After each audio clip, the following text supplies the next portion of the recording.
आज 3 राज्यों में चुनाव का दिन है। यूपी में दूसरे दौर के चुनाव में 9 जिलों की 55 विधानसभा सीटों पर चंद मिनट पहले वोटिंग शुरू हो चुकी है।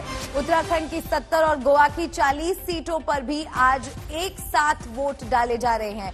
यूपी में आज दूसरे दौर में वित्त मंत्री सुरेश खन्ना समेत 4 मंत्रियों की साख दांव पर है। साथ ही चुनाव से ठीक पहले समाजवादी में शामिल होने वाले मंत्री धर्मपाल सैनी की चुनावी किस्मत का फैसला आज वोटर करेंगे। उधर रामपुर में आजम खान और स्वार सीट पर उनके बेटे अब्दुल्ला आजम की साख का भी फैसला आज वोटर करेंगे। उत्तराखंड में सीएम पुष्कर सिंह धामी की अगुवाई में बीजेपी दोबारा जनादेश के लिए उतरी है, तो गोवा में इस बार बीजेपी कांग्रेस के अलावा आम आदमी पार्टी और टीएमसी भी मैदान में है। आज तक आज आपको दिन भर चुनाव पर स्पेशल कवरेज दिखाएगा। पल पल के अपडेट के लिए आप बने रहिए हमारे साथ।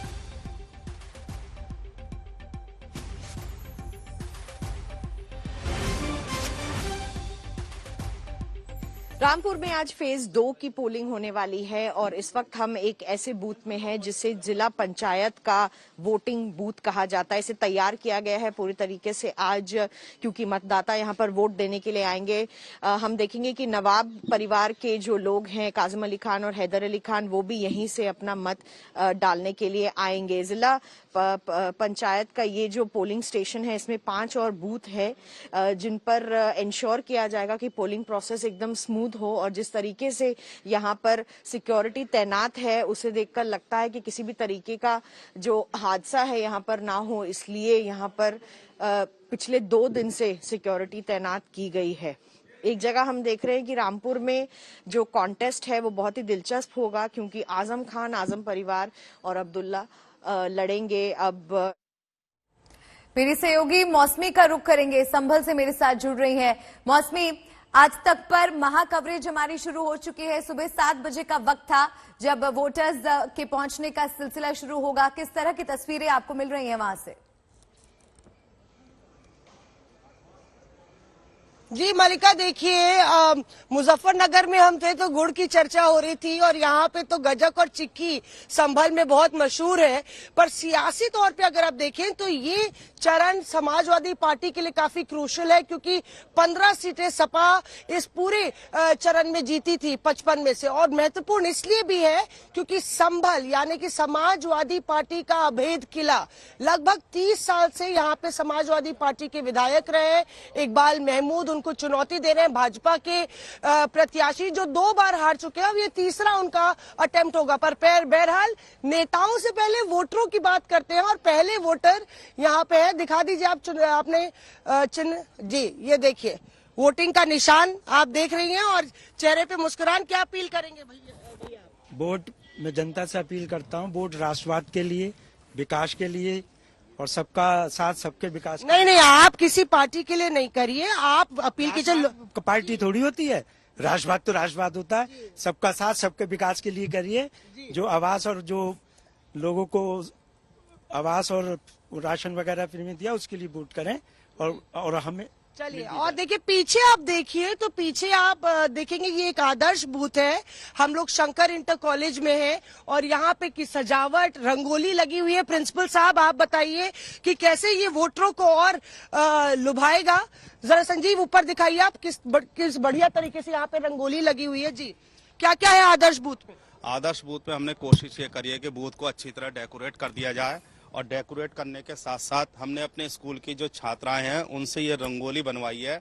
ये देख रहे हैं आप, रंगोली में हमने बाएं हाथ की तर्जनी का निशान भी बनवा के प्रेरित किया है। और इस पे लिखवाया लोकतंत्र की जान, आपका मतदान। तो हमने ये संदेश देने की कोशिश करी है कि सभी लोगों को अपने मत का प्रयोग करना चाहिए। और चूंकि आदर्श बूथ है मेरा कॉलेज, तो हमने प्रयास किया कॉलेज को अच्छी तरह सुसज्जित करके और वोटों को प्रेरित करने के लिए मतदाताओं को, ताकि वो अपना वोट, अमूल्य वोट देश को दे सके। और बाकी व्यवस्था भी जिले की 4 विधानसभा सीटों पर आज वोट्स हो रहे हैं। संभल, असमौली, गुन्नौर और चंदौसी, और करीब 42 उम्मीदवारों की किस्मत का आज फैसला हो जाएगा, क्योंकि आप वहां से लगातार रिपोर्टिंग भी कर रही है। क्या वो मुख्य मुद्दे हैं जिन पर आज वोट डाले जाएंगे?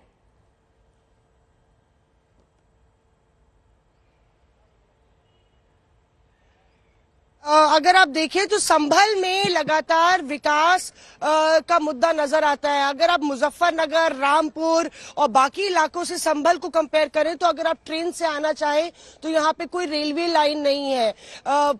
हालांकि ये लगातार भाजपा का ये आरोप रहा है कि 30 साल संभल बेहाल। उधर समाजवादी पार्टी के प्रत्याशी कहते हैं कि यहाँ पे जो है संभल बेहाल इसलिए हुआ क्योंकि लगातार पक्षपात होता रहा है। योगी सरकार पक्षपात संभल की जनता के साथ सौतेला व्यवहार करती आई है और यही वजह देखिए अब प्रत्याशी भी जो यहाँ पे है उनके आने का सिलसिला भी यहाँ पे शुरू हो गया है क्योंकि राजेश सिंघल ये भाजपा के प्रत्याशी हैं। आपको बता दें कि निदा अहमद लड़की हूँ लड़ सकती हूँ के तहत प्रियंका गांधी वाड्रा ने निदा अहमद जो कि एक पत्रकार है उनको टिकट दिया है और ये वो सीट है जहाँ पे लगातार अगर आप देखें तो 5 बारी से समाजवादी पार्टी जीतती आई है। मुस्लिम बहुल्य है, लगभग 60% आबादी मुसलमानों की है। बिल्कुल। और मौसमी कहीं ना कहीं ये भी माना जाता है कि ध्रुवीकरण एंगल भी यहाँ पर इस जिले में हावी रहा है। आगे बढ़ते हैं और सहयोगी भी हमारे साथ जुड़ रहे हैं, एक एक करके सबका रुख करेंगे। कुमार अभिषेक जुड़ गए हैं रामपुर से। कुमार, रामपुर सीट की अगर बात की जाए तो वहां पर जहां पर अभी आप मौजूद हैं, क्या वोटर्स के आने का सिलसिला शुरू हो गया है? पोलिंग बूथ की तस्वीरें पहले तो आप पहुंचाए दर्शकों तक। बिल्कुल, हम मल्लिका आपको पोलिंग बूथ की तस्वीरें दिखाएंगे, लेकिन पहले आप मौसम देख लीजिए। सुबह का माहौल है इस वक्त और धुंध काफी गहरा दिखाई दे रहा है और सुबह सुबह वोटर जिस तादाद में आने चाहिए शायद इस ठंड की वजह से अभी कुछ कम है। इक्के दुक्के वोटर इस वक्त पहुंचे हैं वोट करने। हम उनसे भी बात करने की कोशिश करेंगे,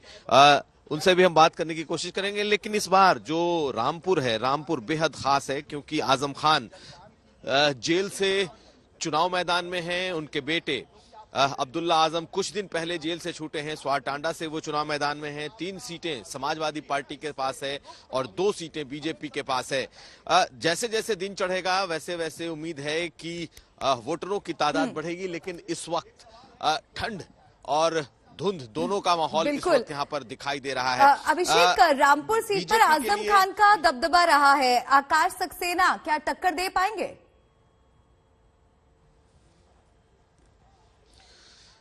देखिए, रामपुर सीट से लगातार आजम खान जीतते आए हैं और इस बार बीजेपी ने आकाश सक्सेना को उतारा है। तो आकाश सक्सेना वो नाम है जिनकी वजह से कह सकते हैं कि आजम खान इस वक्त जेल में हैं। चाहे उनके जितने मामले हो सब आकाश सक्सेना के उठाए हुए हैं और ऐसी स्थिति में कहीं ना कहीं एक ध्रुवीकरण की कोशिश यहां जरूर दिखाई दे रही है। लेकिन मुस्लिम बहुल इलाका है और जब हम मुस्लिम इलाके में घूम रहे थे तो कहीं आजम खान के लिए जो पहले दीवानगी थी आज भी मौजूद है। सबसे बड़ा सवाल यह है कि आखिर इस इलाके में आजम खान का जो रुतबा रहा है, जो दबदबा रहा है, वो कितना असर करता है। हम कोशिश करते हैं कि अगर कोई कैंडिडेट कोई वोटर हमें मिल जाए। देखिए, बिल्कुल इस वक्त खाली पड़ा है ये पूरा का पूरा जो बूथ है। लोग बहुत कम हैं, इक्के दुक्के लोग हैं जो इस वक्त पहुंचे हैं वोट देने। हम उनसे बात करने की कोशिश करेंगे, लेकिन फिलहाल ठंड की वजह से यहाँ का माहौल कुछ ऐसा है। कुछ वोटर्स आ रहे हैं, हम उनकी तरफ का भी रुख करेंगे, लेकिन बिल्कुल आप वोटर से भी बात कीजिएगा और जानने की कोशिश कीजिएगा, उनका मन टटोलिएगा कि किन मुद्दों पर आज वो वोट डालने के लिए आए हैं। आगे बढ़ते हैं। मैं अब रुख करना चाहूंगी तंसीम हैदर का, बरेली से मेरे साथ जुड़ गए हैं। तंसीम, आप जहां पर मौजूद है वहां पर किस तरह की तस्वीरें आप देख पा रहे हैं? क्या वोटर्स के आने का सिलसिला शुरू हो गया है? क्योंकि 9 विधानसभा सीटों पर आज वोट डाले जाएंगे बरेली में, किस तरह का माहौल है? जी, जाहिर है ये बिथरी चैनपुर विधानसभा सीट है जहां मौजूद हैं, जिस स्कूल में सुबह 7 बजे से ही लगातार लोगों को आना शुरू हो गया है। लोग आ रहे हैं और वोटिंग कर रहे हैं। मैं कैमरामैन से बताऊंगा कि मेरे साथ थोड़ा सा आगे आए जिससे कि वो दिखा सकें कि लोग किस तरीके से यहाँ पर मतदान कर रहे हैं। महिलाओं के लिए अलग इंतजाम है, बाकायदा महिला और सैनिटाइजेशन सबका किया जा रहा है। और देखिए, आप देख सकते हैं यहाँ पे लोग मौजूद हैं जो वोट करने आए हैं और बाकायदा उनको सैनिटाइज करके फिर अंदर भेजा जा रहा है। अभी चूंकि सुबह का वक्त है, 7 बजे मतदान शुरू हुआ है, लिहाजा भीड़ उस तरीके से ज्यादा लंबी लाइनें नहीं है, लेकिन लोग ये चाह रहे हैं जल्दी आके जल्दी अपना वोट, अपना मतदान करें और जिससे कि उनका एक जो काम है वो पूरा हो जाए। तो जाहिर है तमाम लोग यहाँ मौजूद हैं। आप कौन कौन आए आपके साथ वोट डालने? मैं सर अभी आया हूँ, मिसेस की ड्यूटी लगी वहाँ बगिया में। अच्छा। ये सैनिटाइजर के लिए। क्या किन मुद्दों पे चाहते हैं कि आज बस ये सर, ये बेरोजगारी, ये सबसे बड़ी चीज है, महंगाई, समझे, और स्वास्थ्य सुविधाएं को सही नहीं मिल रही, यहाँ कोई कॉलेज सही नहीं जो बच्चे पढ़ने जाएं, बच्चे पढ़े लिखा भेजना पड़ता है। चाहती हैं कि वोट पड़ना चाहिए, किन मुद्दों पे वोट देना चाहिए? तो कमल पर डालेंगे। अब सब बात की सुविधा दे रहे हैं, गरीब लोगों की सुविधा दे रहे हैं, रिश्ते क्या बढ़िया है ये बताओ। सुबह सबसे पहले आ गए और क्या, काम पे भी जाना है, काम पे भी जाना है। हाँ, देखिए, चूंकि आज मंडे है, सोमवार का दिन है, जो लोग काम करने वाले हैं उन्हें काम पे भी जाना है, तो जाहिर है, लेकिन ठंड है भी बहुत ज्यादा है, तो लोगों का आना सिलसिला शुरू हुआ है और इस तमाम पोलिंग बूथ पे। और जाहिर है यहाँ 9 सीटें हैं और ये 9 की 9 सीटें इससे पहले समाजवादी पार्टी या कोई पार्टी यहाँ से नहीं जीत पाई थी। यहाँ से बीजेपी की ही 9 की 9 सीटें हैं, लिहाजा बाकी पार्टियां भी इस कोशिश में है कि इस बार बीजेपी का जो रिकॉर्ड है उसको तोड़ने की कोशिश की जाए। जी बिल्कुल। अब सहारनपुर भी ले चलते हैं क्योंकि सहारनपुर शहर सीट पर सपा अपनी सीट बचाने और भाजपा फिर से सीट कब्जाने की जंग में है और सहारनपुर से कुणाल मेरे साथ जुड़ गए हैं। कुणाल, किस तरह के समीकरण इस बार आपको दिख रहे हैं वहां पर, और पोलिंग बूथ की भी तस्वीरें जरूर दर्शकों तक पहुंचाइए, कितना उत्साह? बिल्कुल मल्लिका, हम पोलिंग बूथ की भी तस्वीर आपके पास पहुंचाएंगे। 7 सीटें हैं सहारनपुर में, पिछली बार 4 बीजेपी के हाथ में थी, 2 कांग्रेस और 1 समाजवादी पार्टी की। लेकिन अभी हम आपको पहले तस्वीर दिखा देते हैं। यहाँ पर पोलिंग के लिए लोग आ रहे हैं। आप वोट डाला है क्या? हाँ, डाली नहीं है? अरे डाल लूंगा।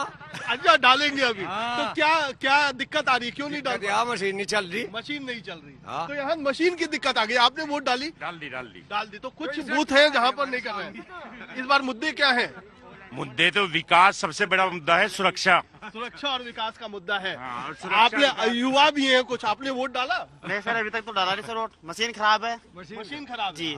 तो ये दिक्कत आ रही है मल्लिका, यहाँ पर मशीन की दिक्कत है। यहाँ पर कई सारे बूथ एक साथ हैं। आपको हम तस्वीर दिखा रहे हैं कि यहाँ पर पुलिस का भी पूरा बंदोबस्त है, जो वोटर हैं वो भी अच्छी खासी संख्या में। ये सहारनपुर देहात सीट है जहाँ पर अभी हम खड़े हैं, वहाँ पर अच्छी खासी संख्या में सुबह से ही जो वोटर हैं उनकी कतार यहाँ पर लग गई है। लेकिन मशीन ने थोड़ा सा धोखा दिया है और इसीलिए लोग बाहर इंतजार कर रहे हैं अपनी बारी का कि कब मशीन ठीक हो और उसके बाद उनका भी नंबर आए, वो भी वोट डाल पाए।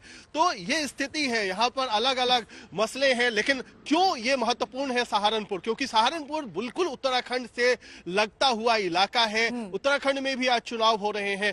सहारनपुर पहली लोकसभा सीट है अगर उत्तर प्रदेश में आप करें, नंबर 1, और यहीं से गिनती शुरू होती है विधानसभा सीटों की भी। इस बार कई सारे जो बड़े नेता हैं, धर्म सिंह सैनी जो कि मंत्री थे, वो छोड़ करके आ गए। अंतिम समय में पार्टी उन्होंने बदली। उसके बाद इमरान मसूद, उन्होंने भी कांग्रेस छोड़ करके समाजवादी पार्टी का दामन थामा। तो किस तरीके से ये तमाम जो बड़े नेता हैं वो अगर छोड़ करके एक जगह दूसरी जगह जा रहे हैं तो उसका क्या समीकरणों पर असर पड़ेगा, वो भी इस चुनाव में उसका भी निर्णय होगा। तो कई सारे फैक्टर्स, कई सारी चीजें, सुबह से उत्साह, यही है सहारनपुर की तस्वीर। बिल्कुल। अब मुरादाबाद भी आपको ले चलते हैं। मुरादाबाद पीतल नगरी में क्या है माहौल? वरुण सिन्हा मेरे साथ वहां से जुड़ गए हैं। अगर मुरादाबाद की बात की जाए तो कौन से मुद्दे आपको लग रहा है कि वहां पर सबसे ज्यादा लोगों के जहन में रहने वाले हैं? क्योंकि तमाम अगर राजनीतिक दलों की बात की जाए, चाहे भाजपा हो, चाहे ओवैसी, चाहे सपा, सभी ने ताकत झोंकी है। देखिए, प्रयास तो सबने करे, कोशिश सबने इस तरीके से करी कि मुरादाबाद की जनता को अपनी ओर आकर्षित किया जा सके। यहाँ के अगर मुद्दों की बात करूं तो खुद आपने कहा मल्लिका की पीतल नगरी, तो पीतल कारोबारियों का जो मुद्दा है, चाहे वो सब्सिडी की बात करें, चाहे वो टैक्सेस की बात करें, चाहे वो अन्य प्रकार के मजदूरों की जो संख्या है, यहाँ पर वो अलग अलग तरीके से चाहते हैं कि सरकार उनके बारे में सोचे। तो यही तमाम ऐसी चीजें हैं जो कहीं ना कहीं मुद्दा बन सकते हैं। इसके अलावा सड़क परिवहन, बेरोजगारी, ये तो लगातार मुद्दे ऐसे रहते हैं जिस पर कई बार चर्चा होती है, कई बार नहीं होती। लेकिन हाँ, ये जरूर है कि जब चुनाव आते हैं तो इस पर बात जरूर की जाती है। फिलहाल मुरादाबाद में बुद्ध विहार इलाके में मैं हूं। आप देखेंगे तो सुबह सुबह हालांकि बहुत ज्यादा पब्लिक अभी यहां पर आनी शुरू नहीं हुई है, वोटर्स अभी इतने नहीं आ रहे, लेकिन जो कुछ भी आए, जो कोई भी आ रहा है वो बात करना जरूर चाह रहा है। तो मेरे साथ कुछ लोग हैं जिनको वोट डाल के जैसे निकले, तो मैंने उनसे कहा कि हमें कुछ मिनट दीजिए और कम से कम बताइए कि आखिर इस बार के जो मुद्दे हैं आपके वो क्या क्या हैं। मुद्दे, सबसे बड़ा मुद्दा था सिक्योरिटी का, देश का, प्रदेश का। सबसे पहले वो जरूरी है, जो हमें दिखाई देता है कि भाजपा उसको कर सकती है। अच्छा, किसी राजनीतिक दल का नाम ना लेकर आप सिर्फ बताइए कि मुद्दे क्या रहे हैं। विकास जो हो रहा है होता रहे आगे। क्या रहा इस बार मुद्दे, कौन कौन से हैं मुरादाबाद में जिसके तहत आपको लगता है कि जनता अपना मत का प्रयोग? सबसे पहले सुरक्षा। जब मतलब हम जब सुरक्षित रहेंगे जब तो बाकी सब कुछ मिलेगा। सबसे पहले हमारा जो वोट है वो देश हित में और राष्ट्र हित में। अच्छा बाबूजी, सुबह सुबह 7 बजे पहुंच जाना मतदान करने के लिए, मैं देख रहा था कि यहाँ पर तो बहुत ज्यादा पब्लिक आ भी नहीं रही है, लेकिन आप खुद जो है ठंड में कांप भी रहे हैं आप, तो सबसे पहले नंबर आप ही का था वोट डालने का? सबसे पहले कोशिश औरों को भी अपने साथ लेके चले। उत्तराखंड में आज वोटिंग है। सीएम पुष्कर सिंह धामी ने लोगों से मतदान करने की अपील की है। सीएम धामी से एक्सक्लूसिव बात की हमारे संवाददाता ने। मेरे साथ उत्तराखंड के मुख्यमंत्री पुष्कर सिंह धामी हैं। हम बात करते हैं कल मतदान को लेकर के बीजेपी कितने सीटों पर आ रही है। देखिए, वो तो हमने पहले से ही कहा है, अब की बार 60 पार और हम 60 सीटों पर जीत रहे हैं। और उत्तराखंड की देवतुल्य जनता का आशीर्वाद मिल रहा है, माताओं बहनों का आशीर्वाद है, बड़े बुजुर्गों का आशीर्वाद है, हमारे सभी नौजवान साथियों का साथ है, सभी का स्नेह है, सभी का आशीर्वाद मिल रहा है। मैं पूरे उत्तराखंड में गया हूँ, मैंने लोगों के अंदर वो भावना देखी है। वो उत्तराखंड में ऐसी सरकार चाहते हैं जो हमारे देश के यशस्वी प्रधानमंत्री नरेंद्र मोदी जी की सरकार के साथ चले, उत्तराखंड के विकास को गति दे, उत्तराखंड के जो काम चल रहे हैं उनको और तेजी से गति प्रदान करे। और इसके लिए हमने जो नारा दिया था, अब की बार 60 बार, उत्तराखंड की देवतुल्य जनता उसको साकार करेगी। उत्तराखंड के चुनाव में हरीश रावत लगातार आक्रामक हैं। हिजाब से लेकर अमित शाह के हमले पर हमारी संवाददाता सुप्रिया भारद्वाज ने उनसे बात की। उत्तराखंड में कल जो है वोटिंग होनी है और ज्यादा बातचीत करने के लिए कांग्रेस पार्टी की ओर से हमारे साथ हैं पूर्व मुख्यमंत्री उत्तराखंड के हरीश रावत जी। सर, आप हल्द्वानी में प्रचार पूरा कर रहे थे, पंजाब को विदाई दी, उसके बाद यहाँ पर आ गए। अब आज आपको क्या लग रहा है, क्योंकि कहा जाए तो 24 घंटे बस बचे हैं जब पूरा उत्तराखंड में कल पोलिंग होगी? कांग्रेस निश्चित जीत की तरफ जा रही है। इस चुनाव में कांग्रेस की भूमिका तो जिस तरीके से कृष्ण ने महाभारत में कहा कि अर्जुन तुझको तो खाली गांडी उठाना है, बाण चढ़ाना है, बाकी तुझे कुछ नहीं करना, बाकी तो मैंने कर रखा है। तो यहाँ जनता भी कह रही है कि बाकी तो हमने सब तय कर लिया है, तुम तो खाली चुनाव लड़ो। और ये उत्तराखंड की जनता बनाम भारतीय जनता पार्टी चुनाव है और भारतीय जनता पार्टी की पराजय निश्चित है। लेकिन आपके लिए कुछ जो स्टेटमेंट है वो होम मिनिस्टर अमित शाह ने दिया, उसको कैसे देखते हैं? उनका तो मैं बहुत आभारी हूँ। आदरणीय अमित शाह, आदरणीय मोदी जी, आदरणीय उनके मुख्यमंत्रीगण, मंत्रीगण सब आकर के दो चर्चा लठ जिसकी मर्जी आ रही है वो मेरे ऊपर चला रहा है, मार रहा है। ठीक है, चलता है। हम भी जो है इसको एंजॉय कर रहे हैं। और अमित शाह जी ने तो बहुत ही बड़ी बात कह दी, धन्य भाजपा तेरी संस्कृति को। उन्होंने अपने प्रतिद्वंदी राजनीतिक पार्टी के एक कार्यकर्ता के लिए कह दिया कि धोबी का न घर का न घाट का, एक कुत्ता ही तो नहीं कहा, बाकी तो सब कुछ कह दिया। तो हम यदि वो अपने राजनीतिक विरोधी को कुत्ता समझते हैं तो ये उनकी समझ है, मगर मेरी समझ ये है कि हम तो कुत्ते का भी, हमारे तो धर्म में जो है उसको भैरव का अंश माना जाता है, चौकीदार है वो, भैरव देवताओं का चौकीदार है। कुत्ता जो है हमारे घर उसका चौकीदार है। और मैं यदि वो हूँ तो मैं उत्तराखंड का चौकीदार हूँ, उत्तराखंडियत का चौकीदार हूँ। और यदि उत्तराखंडियत के लिए भौंकना पड़ेगा तो भौंकूंगा, बोलना पड़ेगा तो बोलूंगा। और एक बात याद रखें, ये सब लोग यदि काटने की जरूरत पड़ेगी तो काटूंगा भी। यूपी में राउंड 2 के लिए मतदान जारी है। पश्चिमी यूपी की 55 सीटों पर वोटिंग हो रही है। योगी सरकार के 4 मंत्रियों की किस्मत आज ईवीएम में बंद हो जाएगी। इनमें वित्त मंत्री सुरेश खन्ना भी शामिल हैं। गोवा में सभी 40 सीटों में मतदान जारी है। इस बार बीजेपी कांग्रेस के साथ आम आदमी पार्टी और टीएमसी भी यहां मैदान में है। चुनाव से ठीक पहले बीजेपी छोड़ समाजवादी पार्टी में आने वाले धर्मपाल सैनी की आज परीक्षा है। रामपुर में आजम खान और स्वार सीट पर उनके बेटे अब्दुल्ला आजम की साख का भी फैसला आज वोटर कर रहे हैं। उत्तराखंड में ठीक आधे घंटे बाद मतदान शुरू होगा। तो इस बार किस सीट के परिणाम किस पार्टी के पक्ष में होंगे, ये जनता को तय करना है। लेकिन लगातार आज तक पर हम आज इन चुनावों पर नजर बनाए हुए हैं। तमाम सहयोगी अलग अलग सीट पर मौजूद हैं। पोलिंग बूथ से तस्वीरें अब तक पहुंचा रहे हैं। शाहजहांपुर की जनता का स्नेह आशीर्वाद अपनी किस्मत आजमाने के लिए पहुंचे हैं। बातचीत भी आप करेंगे, जानने की कोशिश करेंगे। जनता 9वीं बार भी आपको आशीर्वाद देगी? निश्चित रूप से देगी। कितने आश्वासते हुए विक्ट्री साइन आप दिखा रहे हैं सर? 8 बार जीत हासिल की है, 9वीं बार क्या लगता है जनता आपको स्वीकार करेगी? निश्चित रूप से स्वीकार करेगी। सर, शाहजहांपुर की 6 सीटों में से 5 बार पिछली बार कमल खिला था, लेकिन 1 सीट रह गई थी। क्या लगता है इस बार सभी सीटों पर कमल खिल पाएगा? 6 सीटें मिलेंगी। 6 सीटें। मुद्दे कौन से होंगे जनता शाहजहांपुर की चुन रही है? विकास, विकास और सिर्फ विकास। तो आज कहां कहां पर वोट्स डाले जा रहे हैं, कहां कहां मतदान होगा, कौन सी सीट पर कौन से मुद्दे हावी होंगे, किस दल में कितना है दम, इन सभी बुत्तों की पड़ताल करी मेरे सहयोगी सईद अंसारी ने। देखिए,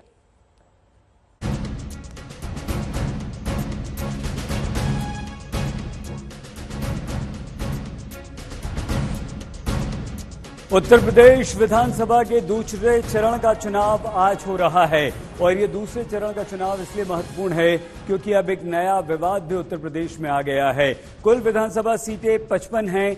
9 जिलों की इन 55 सीटों पर यह चुनाव हो रहा है, जहां पर 46 सीटें जो सामान्य वर्ग की हैं और 9 आरक्षित यानी कि रिजर्व्ड हैं। और ये दूसरे चरण का चुनाव इन 55 विधानसभा सीटों पर इस समय चल रहा है। सुबह के मुकाबले अब थोड़ा तेज हो रहा है। 55 सीटें, 586 उम्मीदवार, 2 करोड़ 1 लाख वोटर, मतदान केंद्र 12,538 हैं। पुरुष इनमें से 1 करोड़ 8 लाख और 93,000 यहां महिला मतदाता जो हैं वो अपने वोट का इस्तेमाल आज कर रही हैं। क्या अगर देखा जाए 2017 में तो ये मुस्लिम बाहुल्य और जाटों के प्रभाव वाला इलाका, लेकिन बीजेपी ने 38 सीटें बड़ी जीत हासिल यहां पर की थी। समाजवादी पार्टी को 15 सीटों पर जीत हासिल हुई थी। महत्वपूर्ण यहां पर यह है कि इन 15 में से समाजवादी पार्टी के जो 10 उम्मीदवार थे वो मुस्लिम समुदाय के थे। कांग्रेस ने 2 सीटों पर जीत हासिल की थी। बहुजन समाजवादी पार्टी का इस दूसरे चरण की 55 सीटों में 2017 में खाता नहीं खुला था, तो मेहनत यहां पर ज्यादा करनी होगी। अब हम ये भी बता दें कि लोकसभा में क्या प्रदर्शन रहा था। 2019 में 27 सीटें 55 में से बीजेपी ने जीती थी, लेकिन अच्छा प्रदर्शन समाजवादी पार्टी और बहुजन समाजवादी पार्टी का यहां पर हुआ था, यानी कि 14 सीटें दोनों ने जीती थी। लोकसभा और विधानसभा में आप अलग अलग ट्रेंड आराम से यहां पर देख सकते हैं। कांग्रेस का खाता नहीं खुला था। सुरेश कुमार खन्ना जो कि मौजूदा वित्त मंत्री हैं, उत्तर प्रदेश के दिग्गज नेता हैं। तनवीर खान समाजवादी पार्टी के बड़े नेता और अच्छा प्रभाव रखने वाले शाहजहांपुर में, उनसे मुकाबला है। लेकिन सुरेश कुमार खन्ना का शाहजहांपुर में अच्छा खासा प्रभाव इसलिए भी है क्योंकि यहां पर व्यापारी वर्ग एक बड़ी तादाद में है और उस व्यापारी वर्ग को लुभाते हैं सुरेश कुमार खन्ना, वित्त मंत्री। मौजूदा सरकार में योगी आदित्यनाथ की कैबिनेट में सुरेश कुमार खन्ना हैं। तो शाहजहांपुर में कांटे की टक्कर बीजेपी और समाजवादी पार्टी के बीच यहां पर है, यानी कि एक बार फिर से समाजवादी पार्टी की तरफ से तनवीर खान जो हैं वो गठबंधन के भी उम्मीदवार हैं। आकाश सक्सेना और आजम खान। रामपुर में कांटे की टक्कर इसलिए है क्योंकि आजम खान समाजवादी पार्टी के वो कद्दावर नेता और पिछली सरकारों में कई विभागों के मंत्री, 200 केस इन पर दर्ज हैं। 2 साल से ये जेल में बंद है, अभी तक बाहर नहीं निकले हैं। आकाश सक्सेना उन्हें टक्कर दे रहे हैं। तो क्या आकाश सक्सेना जेल में बंद आजम खान को इस बार हरा पाएंगे? मुकेश चौधरी बीजेपी और धर्म सिंह सैनी, ये नकुड़ विधानसभा से दोनों वरिष्ठ नेता, दोनों दिग्गज नेता हैं। सैनी साहब और चौधरी साहब का इस नकुड़ इलाके में, इस क्षेत्र में दोनों का बराबर प्रभाव है और दोनों कद्दावर नेता हैं। ये एक बड़ी कांटे की टक्कर है क्योंकि 2 बड़े नेता यहां पर आमने सामने हैं और ये मुकाबला बहुत दिलचस्प होने वाला है। लेकिन मुस्लिम बाहुल्य इलाका होने की वजह से और भी ज्यादा अब दिलचस्प मुकाबला होता जा रहा है। हैदर अली खान अपना दल एस और अब्दुल्ला आजम खान यानी कि आजम खान के सुपुत्र मौजूदा विधायक, लेकिन हैदर अली खान जो हैं वो अपना दल के यानी कि बीजेपी के सहयोगी के हैं। स्वार से बीजेपी के सहयोगी ने भी मुसलमान को यहां से टिकट दिया है और अब्दुल्ला आजम खान अपने पिता आजम खान के साथ जेल में बंद थे। कुछ दिन पहले ही वो रिहा होकर बाहर आए हैं। बहेरी में महेश चंद्र गुप्ता बीजेपी और रईस अहमद समाजवादी पार्टी के बीच मुकाबला है, तो छत्रपाल सिंह बीजेपी और अताउर रहमान समाजवादी पार्टी एक बार फिर से यहां समाजवादी पार्टी और बीजेपी में टक्कर देखने को मिलेगी। तो 55 सीटों पर ये जो चुनाव हो रहे हैं वो किस तरह से अब योगी आदित्यनाथ को दोबारा अपना दबदबा यहां पर कायम रखने में मदद करेंगे या अखिलेश यादव उनके गढ़ में जो पिछली बार उन्होंने सीटें जीती थी वहां पर अपना प्रभाव बना पाएंगे। तो हर सीट पर हमारी नजर बनी हुई है। लगातार आज तक पर हमारी महा कवरेज जारी है। सहयोगी मेरे जुड़ गए हैं मेरे साथ अलग अलग सीटों से। अब आपको सीधा लिए चलते हैं शाहजहांपुर। पौलमी साहा वहां से जुड़ रही हैं। पौलमी, पोलिंग बूथ की तस्वीरें भी दिखाइएगा, बताइएगा कि क्या वो मुद्दे हैं जिनको लेकर आज वोटर्स वोट डालने के लिए जाएंगे, और अगर इस जिले की बात की जाए तो यहां पर कौन से वो मुख्य मुद्दे हैं जिन पर आज लोग जहन में लेकर वोट डालने के लिए आए हैं?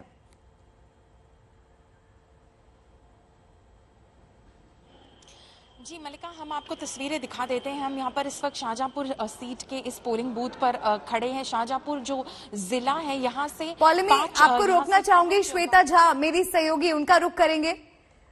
श्वेता झा, उनके साथ हैं पुष्कर सिंह धामी। श्वेता झा, नहीं वो आवाज आ। इस वक्त हमारे साथ हैं उत्तराखंड के मुख्यमंत्री पुष्कर सिंह धामी जी। धामी जी, यूं तो आप रोज पूजा अर्चना कर रहे हैं और अभी हम देख रहे हैं आपकी माता जी भी यहाँ पूजा कर रही है, लेकिन आज क्या विशेष मांगने वाले हैं? नहीं, पूजा तो रोज ही होती है और भगवान से प्रार्थना रोज ही करते हैं कि हर दिन अच्छा जाए, विघ्न बाधाएं न हो, सारे रास्ते अच्छे हों और भगवान हमें शक्ति दे, जिस काम में लगे हैं उसमें सफल करें।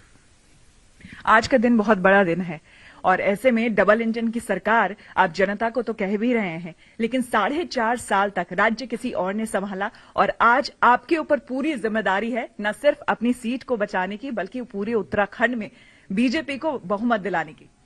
नहीं, हम आश्वस्त हैं और मुझे कोई संदेह नहीं लगता इस बार प्रचंड बहुमत की फिर से डबल इंजन की सरकार बनने जा रही है और लोग फिर से हमें अपना बहुमत और आशीर्वाद दोनों देने वाले हैं। वो कौन कौन सी बातें हैं जिसको लेकर आप जनता के बीच आज वोट के लिए आप जा रहे हैं? आपको क्या लगता है, क्या मुद्दे हैं जिसकी वजह से जनता आपको एक बार फिर से बहुमत यहाँ पर देगी? देखिए, विकास के मुद्दे हैं, हमने काम किया है और साथ में माननीय प्रधानमंत्री मोदी जी ने लगातार जो उत्तराखंड के साथ उनका एक रिश्ता रहा है, नाता रहा है और उन्होंने जो यहाँ के लिए काम किए हैं हर क्षेत्र में, रेलवे के क्षेत्र में, हवाई सेवाओं के क्षेत्र में, सड़कों के क्षेत्र में, तो अभूतपूर्व रूप से चारों ओर जाल बिछाया है। भारतमाला प्रोजेक्ट है, ऑल वेदर रोडों के प्रोजेक्ट हैं। कांग्रेस कह रही है, हरीश रावत जी ने अभी हाल ही में आज तक को ये कहा कि ऑल वेदर रोड के लिए आप लोग खामखा क्रेडिट ले रहे हैं, दरअसल सोच उन्हीं की थी। हरीश रावत जी या कांग्रेस तो जो कहते हैं कि 1947 में जो ईंट लगाई थी जो आज पूरी हो रही हैं, उनको भी वो अपना बताते हैं। अगर उन्होंने काम किया होता तो उनको ये सब कहने की आवश्यकता नहीं पड़ती, क्योंकि आज जनता उसका फैसला कर देगी। लेकिन इस बार थोड़ा चुनाव जो है वो ज्यादा उत्तराखंड का दिलचस्प लग रहा है, क्योंकि हर बार प्लेयर के तौर पर बीजेपी और कांग्रेस को ही देखा जाता था, लेकिन इस बार आम आदमी पार्टी भी मैदान में है। क्या कहेंगे? नहीं, एक तरफा जीत होने वाली है, कहीं किसी से हमारी कोई लड़ाई नहीं है। वो लोग आपस में दूसरे तीसरे नंबर की लड़ाई लड़ रहे हैं और हमने नारा दिया है अब की बार 60 पार तो 60 पार होगा। 60 पार होगा, लेकिन इसके साथ ही साथ एक और दिलचस्प चीज उत्तराखंड में देखने को मिल रही है, वो ये कि एक तरफ सबसे पुराना और सीनियर लीडर कांग्रेस का हरीश रावत और दूसरी तरफ सबसे युवा लीडर आप हैं। बहुत ही दिलचस्प। नहीं, इस बार देखिए भारी कौन पड़ेगा ये बताइए। देखिए, हमारे पास दुनिया का सबसे बड़ा नेतृत्व है नरेंद्र मोदी जी के रूप में और उनके मार्गदर्शन में हम काम कर रहे हैं। उत्तराखंड की जनता हमें आशीर्वाद देगी। साथ ही साथ ये भी बता दीजिए कि उत्तराखंड में यूं तो बहुत पहाड़ियां हैं, बीजेपी इस पहाड़ियों पर किस हद तक चढ़ पाई है, क्योंकि नीचे खाई भी है, तो विकास की पहाड़ियों पर चढ़ पाई है? नहीं, सारी खाई जो है, सारे गड्ढे भर गए हैं। और खाई पर हाईवे पर बहुत तेजी से गाड़ी दौड़ रही है। चलिए, बहुत धन्यवाद और शुभकामनाएं आपको। धन्यवाद धन्यवाद। तो ये थे उत्तराखंड के मुख्यमंत्री हमारे साथ। और आज आपको बता दें, उत्तराखंड में सभी 70 सीटों पर वोटिंग होने वाली है। ऐसे में देखना बेहद दिलचस्प होगा कि जनता किसे अपना आशीर्वाद देती है। कैमरामैन सत्या के साथ श्वेता झा, आज तक। चलिए, अब सहयोगियों का रुख करेंगे। बिजनौर आपको ले चलते हैं। बिजनौर से हिमांशु मिश्रा जुड़ गए हैं हमारे साथ। हिमांशु, किस तरह से तस्वीरें आप देख पा रहे हैं? क्या वोटर्स के आने का सिलसिला शुरू हो गया है?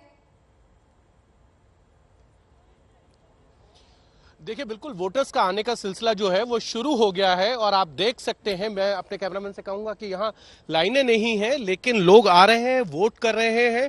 और सुबह 7 बजे से जो मतदान शुरू हुआ है, उस मतदान के लिए लोग जो हैं सबसे पहले उन्होंने हिमांशु, आपको रोक रही हूँ, कुमार अभिषेक के पास चलेंगे, उनके साथ मुख्तार अब्बास नकवी नजर आ रहे हैं। रामपुर में होगा और रामपुर में प्रचंड बहुमत के साथ भारतीय जनता पार्टी यहाँ जीतने जा रही है।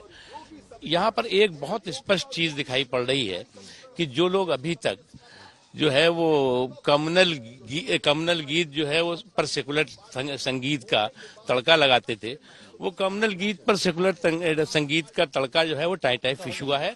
और आज उत्तर प्रदेश में जिस तरह से विकास का माहौल है, विश्वास का माहौल है, सुरक्षा का माहौल है, उस माहौल को लेकर के आज उत्तर प्रदेश का मतदाता हो, चाहे रामपुर का मतदाता हो, चाहे अन्य जगहों का मतदाता हो, वो अपने मताधिकार का पूरे जुनून जज्बे के साथ इस्तेमाल कर रहा है। सर, ये हिजाब कंट्रोवर्सी निकल करके आई है, आपको लगता है इसका चुनाव में असर पड़ने जा रहा है? देखिए, हिजाब जो मामला है वो शुद्ध रूप से ये हिजाबी हुड़दंग जो है वो मुस्लिम महिलाओं के तालीम को पर तरक्की पर तालिबानी ताला लगाने की कोशिश है।